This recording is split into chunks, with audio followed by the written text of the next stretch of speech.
Yves, là on est à 2 semaines donc, de la course d'Aix. Comment se présente aujourd'hui la course d'Aix? Tu viens de me dire que le plateau serait phénoménal. Par contre, déjà quasiment la clôture des inscriptions. Oui, on arrive donc à cette 3e édition. On s'était fixé effectivement lors de la création de cette course d'être quasiment à taux rempli lors de la 3e édition.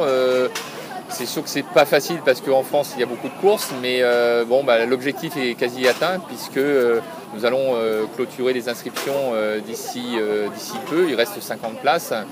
Donc voilà, et surtout on va dire une reconnaissance de toutes parts puisque cette année on a 65 pros engagés, donc ça veut dire qu'on a pratiquement doublé notre nombre de pros en l'espace d'un an, donc c'est aussi une sorte de reconnaissance. Si les professionnels viennent sur une course comme ça en fin de saison, bien sûr qu'il y a les KPR, mais ça veut dire aussi que notre course est maintenant rentrée dans le calendrier et une course très intéressante aussi parce qu'elle change un petit peu des autres formats avec un parcours on va dire très vallonné mais aussi on va dire magnifique, c'est ça l'important aussi.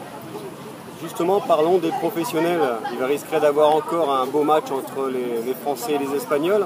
On a la venue de Zamora, Del Corral, et puis de l'autre côté on a la venue français du champion du monde Bertrand Billard. Ça promet une belle épreuve.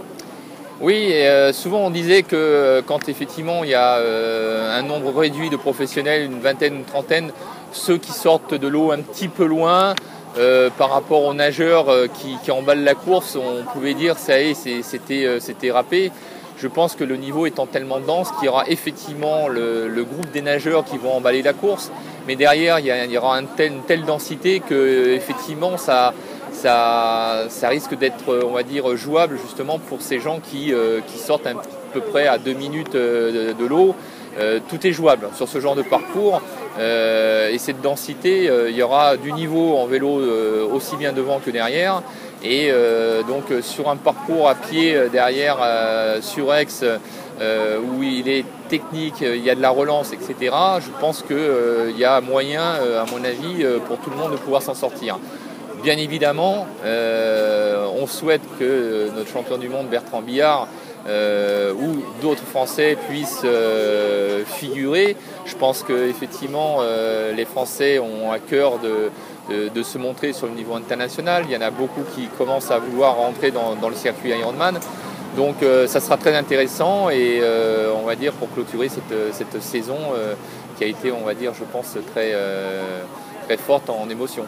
Parlons un peu des féminines, donc du plateau féminin. On vient d'avoir Jeanne là, en interview qui vient de nous dire comme quoi son changement de programme avec sa fin de saison basée plus sur l'Ironman par rapport à ses objectifs 2014, ça change la donne?